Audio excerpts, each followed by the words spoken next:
Five star hotel ஸ்டைலில் நமக் பாரா. இது வந்து பீன்ஸ் நமக் பாரா, டொமேட்டோ நமக் பாரா தான் நிறைய பண்ணுவாங்க. நான் பீன்ஸில் பண்ணியிருக்கேன். நம்ம ஃபைவ் ஸ்டார் ஹோட்டலில் தான் போய் சாப்பிடணுன்னு இல்லை, வீட்லேயும் அதே டேஸ்ட்டில் அதே மெத்தடில் செஞ்சு சாப்பிடலாம். ரொம்ப ரொம்ப டேஸ்டியாக இருக்கும். அதுவும் இந்த பீன்ஸ் வந்து கிட்னி சம்மந்தப்பட்ட எல்லாத்துக்குமே ரொம்ப நல்லது இது. அதனால் அடிக்கடி இதை சாப்பிட்றது உடம்புக்கும் நல்லது தான்.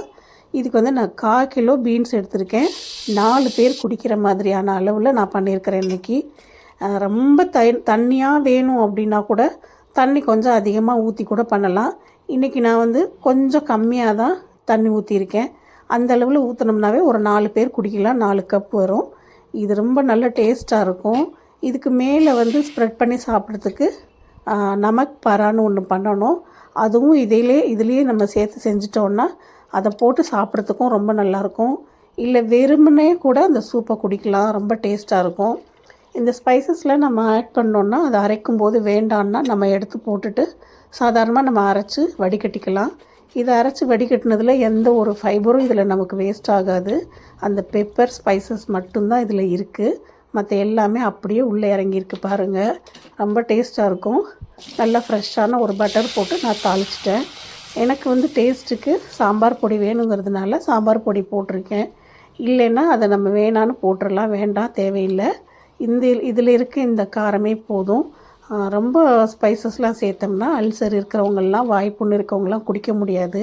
அதனால் அதுக்கேற்ற மாதிரி நம்ம காரத்தை மட்டும் அட்ஜஸ்ட் பண்ணிக்கணும். நமக் பாராக்கு வந்து ரொம்ப ஈஸி தான். சாதாரணமாக பூரி பண்ணுற மாதிரி தான். பொரிச்சு எடுத்து நம்ம சூப் மேலே போட்டு குடிக்கிறதுக்கு ரொம்ப நல்லாயிருக்கும்.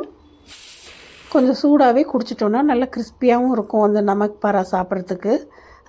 சூப்பு வந்து ரொம்ப நல்லாயிருக்கும், உடம்புக்கும் ரொம்ப நல்லது.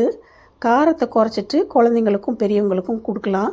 இதில் இருக்க காரமே போதும், ரொம்பலாம் ஒன்றும் காரம் கிடையாது.